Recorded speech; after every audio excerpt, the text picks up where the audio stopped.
Alright guys, what's up? We're back here with the second part of this brisket video. Today in this video we're going to be seasoning / smoking, so pretty much all the cooking process of this brisket.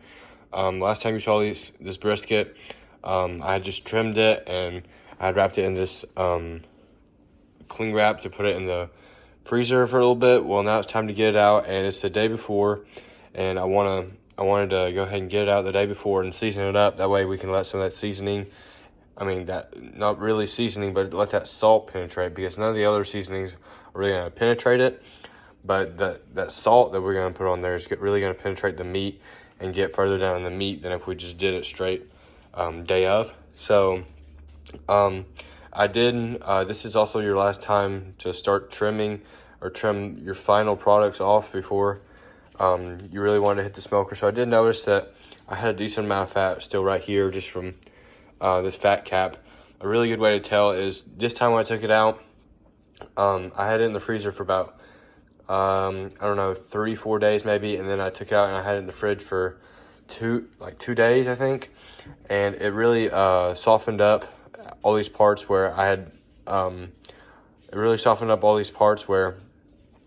it trimmed down to the right amount of fat, but these certain parts over here were hard and just packed full of fat, so you could tell a lot better then.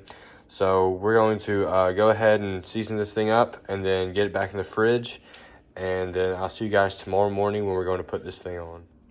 Alright guys, we're back here and we've got both sides of this thing seasoned up really nice.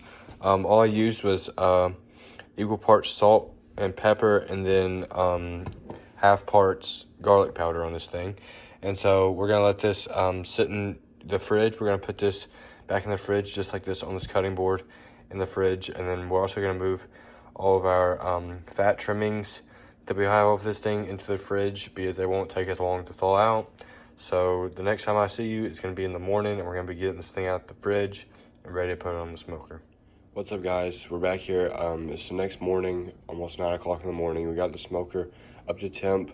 Gonna be starting out somewhere between 225 and 250 is where I'm gonna try and keep it for the first couple hours of this cook. And as you can see, I let this brisket sit in the fridge overnight with this seasoning on it to really let that salt penetrate this meat and get a nice dry out exterior on this thing. As it has been in the freezer and fridge and stuff like that, it has created this little crevice. So it might pull up a little bit. I'm gonna hope it's not gonna pull up a lot right there, because if it does pull up at all, it can kind of run down and out right here. So it shouldn't be too much of a problem, but we're gonna try and go out there and get this thing on earlier in the morning. That way we don't have to be up into the wee hours of the night trying to get this thing done. All right guys, we're back here outside. It's been about 30 minutes just trying to get this smoker to hover around the right temperature I want. Finally, I think I got it to about the right temp. So we got the brisket over here, and we're gonna put the brisket in the smoker for you guys, and then I'll show you once I get it in the smoker. All right guys, so we got our smoker back up to temp again after putting it in. Like I said, I'm cool with anywhere between 225 and 250 on this thing. We got some nice smoke coming out. Not too much, not too little. I don't really want to open this thing for you guys because it's all one big chamber for me, obviously. And if I open it, all the heat is going to come out, and I'm going to be back to square one trying to get this thing back up to temp and steady again. So I'm just going to let you guys see it the next time I open it, which will be probably in a couple hours. I'm just going to keep throwing a little bit of wood chunks on every now and then, every like 30 minutes probably, and we're going to rock it for about 3 hours before I even look at it. So see you guys back then. All right guys, we're back here. It's been about 3 hours. Time's now about 12:30. As you can see, we've been rocking about trying to stick it between 225 and 250 the whole time. Temperature swings haven't been that bad, but like I said, it's been about 3 hours. So we're gonna go ahead and take a look at this real quick and pull it out, see how it looks. Get a quick look at it.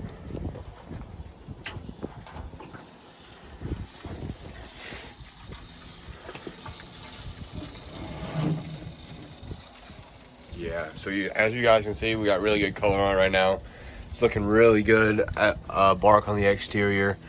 Getting good smoke on it. So looks like we're just gonna keep on rolling like this for a long time. I might bump it up to more around, bump it up to around 250. Try and keep it closer to 250 for a little longer. Maybe even up to 255, 260. But I really don't want to go over 275. So we're gonna bump it up to that. Try and get some good fat render going, and I'll get you guys back whenever we start either spritzing or getting ready to do something else. All right, guys, we're back here. It's been about 6 hours now since we first started this thing. I got another probe coming in here to the center of our brisket. So that's what the center of the brisket is reading, 162. Smoker's reading 268. So I've been tracking it off my thermometer while I've been sitting inside with that new thermometer that I showed you on that short. This thing is doing pretty good so far, especially for the $25 I paid for it. So right now, though, we're going to open this thing up and we're going to see if we need to spray this brisket any. As you can see, it's doing really good as far as shrinking down and losing that, losing the size to it. I might spray this bottom part a little bit because it is getting a little dry on the bottom part right there. So I think I am actually going to spray that just a little bit. Let me get my spray bottle here. Just some apple cider vinegar diluted with just a little bit of water. And just hit that with some spritz right there. Maybe the little end pieces right here too. These pieces that I don't want to get burnt up. And then we're going to put this back in the smoker now. Smelling fantastic. And we're just going to put that back in there like I said. And we're going to let her go for another however long it takes. If I can get the smoker latch here. For another long time. And yeah, I'll get back with you whenever we go to wrap. I'm just going to be opening it periodically every probably like 30 minutes. Checking on the bark, checking on the fat render, and also checking to see if I need to spray more. So that's what I'm going to be doing for the next little while. And I'll let you know when I get back with you if when we're wrapping, what temp I'm wrapping at, and what you need to look for before you wrap. All right, guys, we're back here, and I've just checked in on the brisket. It's doing pretty solid. As you can see, our smoker temp is 267, and our internal temp is 175. So it's a pretty solid temp here. I'm liking the way this is looking. I'm gonna wrap it in the foil next, but real quick, I'm gonna show you why I'm going to wrap it in the foil now instead. Some people say that as soon as it hits 165, you got to take it off and you got to wrap it. Well, that's not always the case. I'm going to show you guys a couple reasons why I'm going to wrap it now over earlier. So the main reason why, well, there's my aluminum foil. Hold on. The main reason why is because this fat on the top was not rendered well enough. Sorry, I'm trying to get my glove off. Okay, so the main reason why was this fat on the top was not rendered enough. Well, now, as you can see, I push in and it sinks. It's sinking pretty good. So, as you can see, we got pretty nice fat render. Not all the way done with the fat render, but I don't want it completely done yet. Mainly because I'm going to be doing foil boat method, so I can get more fat render as we go. But this bottom side is also pretty, as you can see, pretty done. The bark as a whole is pretty good. It's really dark. It's what we want in a bark. So we're gonna take this off and we're gonna wrap it in this foil using the foil boat method, and then I'll get back with you. All right, guys, we're back here and we've wrapped down our foil boat. Pretty much, as you can see, all we've done, if you don't know what it is just take our aluminum foil and go under the bottom with it. And on the sides, this is to keep the bottom and the sides from burning and really allow that top fat to render down more and get juicy without burning the bottom side. I really decided to go with it. I really like to do it this way, as I was saying, on my propane smoker, because as I was saying in some of the other video, is that my heat comes directly up from the bottom, so it really attacks the bottom of that meat. So this really gives it a nice barrier between the flame and the heat and my brisket, so it'll kind of shield all that off and come over the top instead, help me render down this fat more. As you can see, we still got a probe in here. It's now reading 174, so I really need to get this back in. Don't want the temperature to drop down too much between this. As you guys also saw, I am rendering down that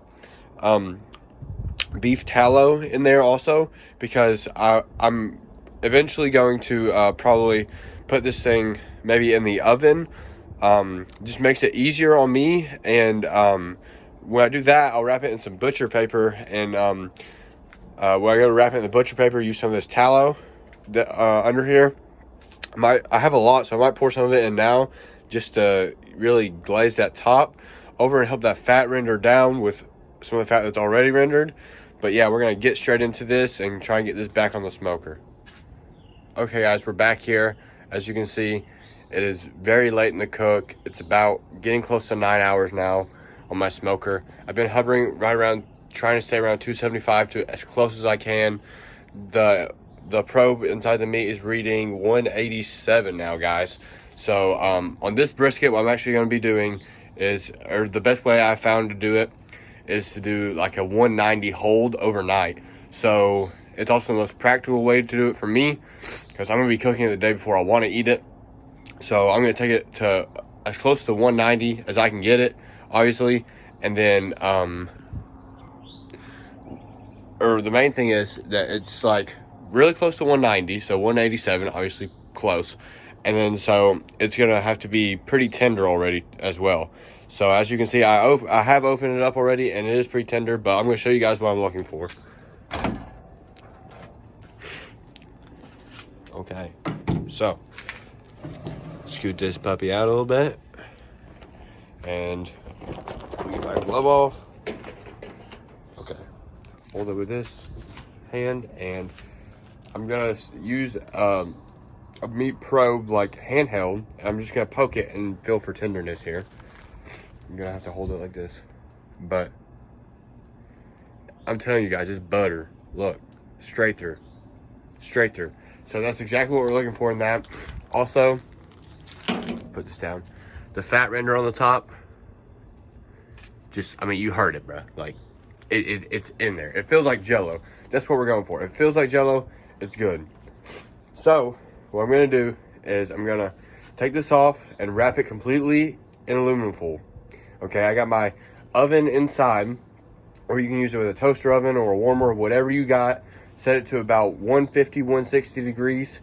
And you're gonna put this thing in here, wrapped in foil all night long, and let it go all night, 12 plus hours.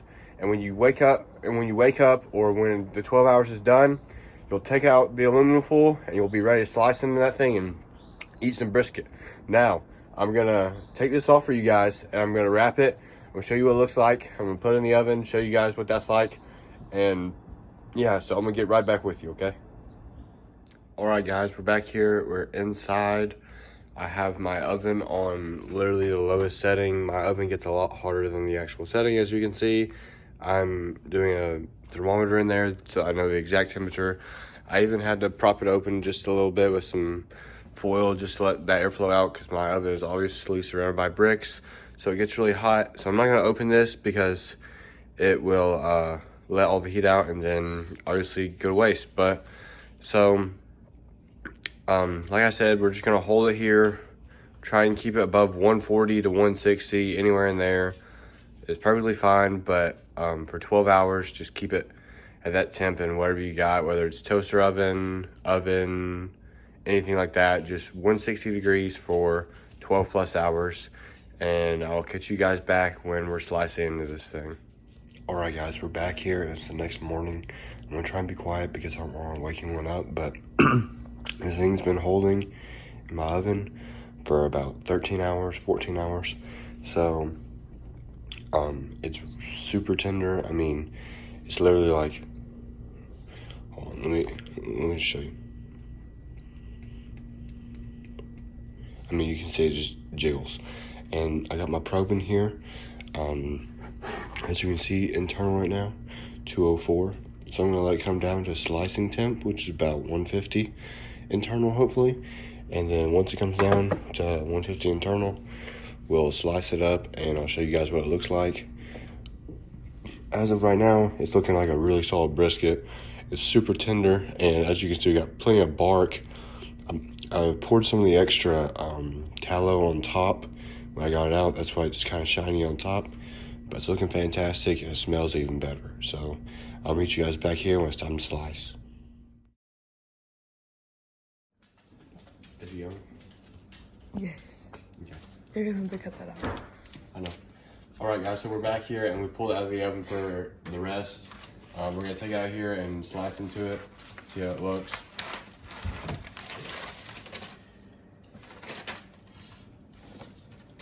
So get some time. Now I need my knife.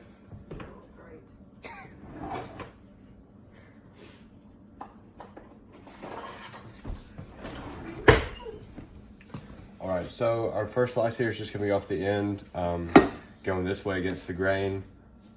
So let's cut it.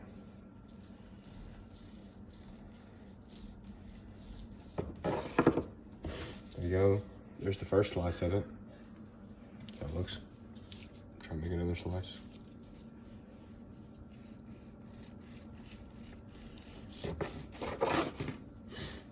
There we go. There's the second one. It looks pretty good on the inside. It's got a nice smoke ring around the outside, as you can see. It's pretty red. It is shredding just a little bit, but it'll be okay. So I'm gonna keep slicing until I get to the point right here, and then I'll get back with you and turn it and stuff like that. All right, guys, so we're back here, and I've noticed that as I was cutting it, the grain started to turn the other way, and I'm to the thicker part now. So this is gonna be the point. So you wanna turn it like this and cut your slices the other way against the grain now. So we're gonna cut some slices here, see how they look. There we go. Make sure we get all the way through. Yeah, that's a nice point slice right there, all the rendered fat. As you guys can see, plenty of moisture coming out of this thing. Cut some more slices, it's looking really good. Well, cut that one too thin, that's why it's just dissolving like that. But as you can see, it's really tender. It holds up, but easy to pull apart. So that's exactly what we want. So we're just gonna make nice, thick, 1/4-inch slices on this, and yeah, it should be good. Might get some people to taste test it here in a minute, just see what they think.